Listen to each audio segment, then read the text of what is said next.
I just think the 5 points of mixed martial arts are really just truly martial arts. You have your 2 points, your boxing, your Muay Thai and kickboxing, obviously your wrestling, your jiu-jitsu, and then the fifth point, which is the most important point, the tip of it is bringing it all together, learning how to encompass and train all these martial arts together. Once you're training striking, you always have to be in the thought process that you're going to get taken down. When you're training jiu-jitsu, you got to realize that you need to take someone down to make jiu-jitsu work. When you're training wrestling, you got to realize that you're going to be struck while you're going to be trying to take someone down. When you're training jiu-jitsu, realize on the ground that they can hit you. All these subtleties to keep in mind, that you train each discipline and become mastered at it, but at the same time, you learn each discipline in a manner that you can transfer them into being a mixed martial artist. To be successful in MMA today, it takes a lot of humility. You could be the greatest wrestler, but you got to go train with high-level Muay Thai kickboxers and boxers, and you got to be a white belt in that discipline. You could be a black belt in jiu-jitsu, you got to go wrestle, you got to strike. One of the hardest things, if you have the core of one, you've got to dedicate yourself to learn the other. The analogy I like to use, if you're going to be great at MMA, it's like being an NFL quarterback, being a home run hitter in the major leagues, being the best point guard in the NBA, and then having the stamina of an Olympic athlete. So that I believe is the hardest part of mastering mixed martial arts. The key is being mastered in everything. You've got to know how to not get beat in a fight, and how to win in every position. You've got to be able to submit, take down, not get taken down, not get submitted, strike and not get struck, and mix all these disciplines. It's really playing chess with your body. My career started just really as a family passion. My father and my whole family have been doing martial arts since the early 70s. My father was my first coach. I started martial arts when I was 4 years old. And my first tournament when I was 6 years old in open karate. My background was taekwondo and kempo, and my father was a visionary guy. He was able to kind of come up with a freestyle form of karate, which a lot of visionaries did in the late 70s and early 80s in the American martial arts scene. That was kind of the first, not MMA, but what America was all about. We've always tried to be a fusion culture, and that's what we did in martial arts. And the next thing that really caught my eye, and my dad, I definitely, when I was 9 years old, he promoted a fight on ESPN, a few different fights. He was a promoter of the PKA. And when I was 5, I actually went and saw a guy by the name of Benny the Jet Urquidez. I remember the fight. It was at the Milwaukee Arena, of all places. At first, fighting wasn't in the cards for me. I was a football player. I was really into football. A few things happened. When I was 15 years old, I found my sister dead. She was a baby. It was a pretty traumatic experience for my life. I played at one school that had a very successful football program. Emotionally, I couldn't handle it at the time. My grades went to complete ultimate lows, and I was asked to leave that prep school, and I moved to another high school. Playing football there, I broke my tailbone. At the time, with that injury and no focus in my life, and I was going through a traumatic experience, somewhat hiding my emotions, I turned to my brother, my dad, and my other brothers, and I started really getting into kickboxing. And each day I was teaching at the school, running our martial arts program, but I saw the success of my older brother. He was world champion by the age of 20. It was just something I wanted, so by the time I turned 18, college wasn't even the stars for me. I wanted to be a fighter just like my brother and some of the heroes when I was a kid. So when I was 18, I turned pro, and by the age of 22, 23, I really got into Muay Thai. I started in old school PK. 1993, the K1 Grand Prix came out. That was a cool thing. I got invited to the 1994 World Grand Prix. Unfortunately, I hurt my back. I was supposed to fight Andy Hoogs. Pat Smith took my spot. I made my debut in 1994 in September, my first K1 fight. Next year was probably the highlight of my career. I beat a guy by the name of Stan the Man Longanides at the time. He had just beaten the first World K1 Grand Prix champion, Bronco Sikatic. I knocked him out. I had some ups and downs. I was 4-time world champion. But unfortunately, some injuries and things like that. Just I'm like any other athlete. I didn't accomplish enough what I wanted, and it's really been a driving force in my coaching. I want my students and friends and family to accomplish more than I accomplished. One of the biggest influence in my martial arts career was traveling to Thailand and getting exposed to Muay Thai. That's what taught me how to train these guys. Not necessarily the technique, but the workman attitude that the Thais have. They'll outwork anybody, and that's why they win fights.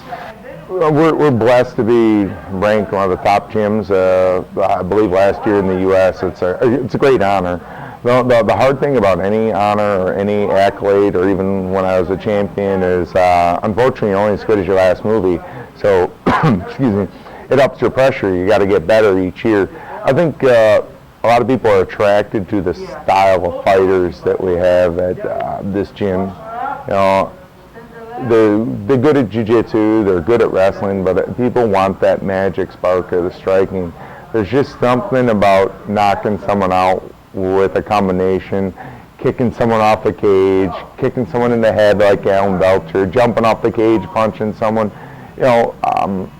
and we have that little bit more unique striking style. Yeah, it's Muay Thai, but there's some boxing there, and there's other things involved, but being Greek, we fancy ourselves Spartans. It's a very hard-nosed philosophy, along with educated soldiers here. They're very technical, but our guys are very hard-driven, and it's very formidable training sessions. But unfortunately, in fighting, there's not many champions. It's only the strong survive, and that's what this gym's about. Definitely we have some unique approaches to striking in our training. Yeah, I am hard on the guys, but you know what? They're not playing baseball, and they're not playing golf. They're jumping into an octagon. The octagon is the modern coliseum. It's the softer our culture gets, the more violent our entertainment is. These guys are like my children, but I have to protect my child. They want to be fighters. The only way I can protect them is train them to deal with the intensity of another opponent, the atmosphere, hostile crowds like Alan Belcher when he beat Patrick Cote in a very hostile Montreal, Quebec. Part of the funny thing is if you see great guys like Belcher, Pettis, Cope, Askren, they're very relaxed in the locker room. It's not arrogance. You know what it is? It's confidence. You've trained so hard here already. When you go to the fight, that's the fun part. That's the easiest part of the week for them is the fight. Cutting weight's harder than the actual fight for most of our fighters. The reason why we kind of came up with the moves is just kind of a think tank of a few different people. I did martial arts since I was a little kid. Alan did martial arts since he was a little kid. Eric Koch, Anthony Pettis. Having that, they're all very good at Muay Thai, so I feel like they have this in boxing too. They have a good sound base, so it's kind of like a really good fundamental basketball player. Once you can do all the other things, now you can start doing your and one jams and behind the back passes, and not that you do them without purpose. You don't want to throw flashy moves without purpose. There's a whole idea. You still want to inflict damage and try and win the fight. The first time it ever got debuted, we were playing around with it the summer of 2009, and Alan against Akiyama, he did the spring off the cage and pow, cracked him with that Superman punch. Then Anthony did that against Bart Balashevsky at the WC later in the year. And then the next cage technique was Anthony doing the Showtime kick. But I just really credit, it's a think tank. We have a lot of ideas. Alan and I were working on a different kick from childhood martial arts that we could adapt. That's the thing. It's not people label me, I was doing a lot of Muay Thai. I love Muay Thai. But the thing is, it's not a Muay Thai match. It's mixed martial arts. I have done different martial arts, trained with so many different boxing coaches, trained in Japanese kickboxing. I trained in Holland, trained in Thailand, trained different styles of Muay Thai, trained with different boxing. I'm trying to take every tool possible and put it on these guys' tool belts. So when you get these guys who are very open-minded to try different techniques, I think you haven't even seen, there's still like, Anthony tried to land Showtime 2, which was a spin kick off the cage against Guida, but there's just a gamut of cage techniques, and that goes to show you it's not that we're trying to do gimmicky stuff. The testament of how good striking is getting UFC and the big MMA shows. Guys are getting way better at boxing, kickboxing. Every show I watch, guys are more polished. So, it's hard to beat guys who are getting good at defense. So you got to come up with something off the wall to catch someone, literally. But and it's fun too. I mean, it's like, why did Michael Jordan do those crazy dunks? Because he could, man. Fans love it. My thoughts on Alan Belcher's fight May 5th. I mean, no one's a bigger Alan Belcher fan than me, more than being a friend and training mate and coach and things like that. I mean, I'm a fan first. I love watching Alan Belcher fight. Alan Belcher and boring aren't in the same sentence. They may both start with B's, but they're not in the same part of the vocabulary at all. Alan makes great fights, exciting fights. I think it's kind of an old school fight, meaning like a classic pride match. You've got Paula Harris, who's on this end of the spectrum, very vicious with leg locks, is very mean, strong jiu-jitsu. Alan, who is very good, very technical, very hard-hitting on striking. Alan over here with wrestling, good takedown defense. Paula Harris, who's okay at wrestling, pulling guard to set up. It's that who wins the middle ground will control the true discipline. Whoever controls the middle ground of the fight will control that. And I see Alan doing that. I mean, Alan's had a great friendship and relationship with the Askren brothers for a while.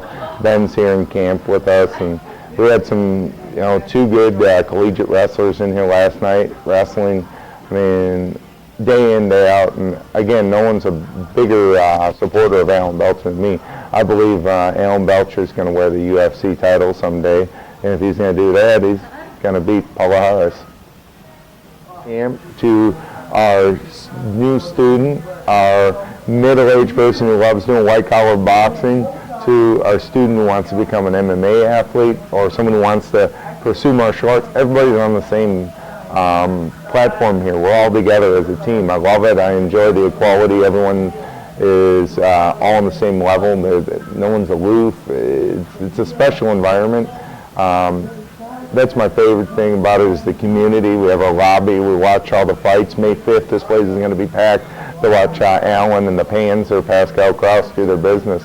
If anyone wants to reach us and check us out, what we're all about, we have a few different domain names: www.milwaukeemma.com or www.roufussport with one S, so ROUFUSPORT.com. We also have fan pages on Twitter, Roufus Sport Academies on Facebook, and I'm on Twitter, Duke Roufus. At Twitter, I'm an active tweeter, if I said that right, Twitter. But yeah, I love it, and obviously all our key athletes are on there. Alan Belcher, UFC, is at Twitter. You can go to Eric Koch, he's New Breed 04 Twitter. Anthony Showtime Pettis, he's Showtime Pettis at Twitter. And then as well, Pascal Kraus is on there, PASCALKRUSS. And then of course Ben Askren at Twitter. So our whole team is on there actively. And then we've also got a bunch of our prospects on there. Not to mention, we got a special guy we just signed to the UFC today. Can't say, so we have another fighter that we just got in the UFC. Anthony Pettis, younger brother Sergio Pettis, shows a lot of promise. Rick Quinn, Mike Rhodes, just a lot of up-and-coming guys, and they're all keys to the puzzle that comes together that help all of our big-time guys prepare for fights.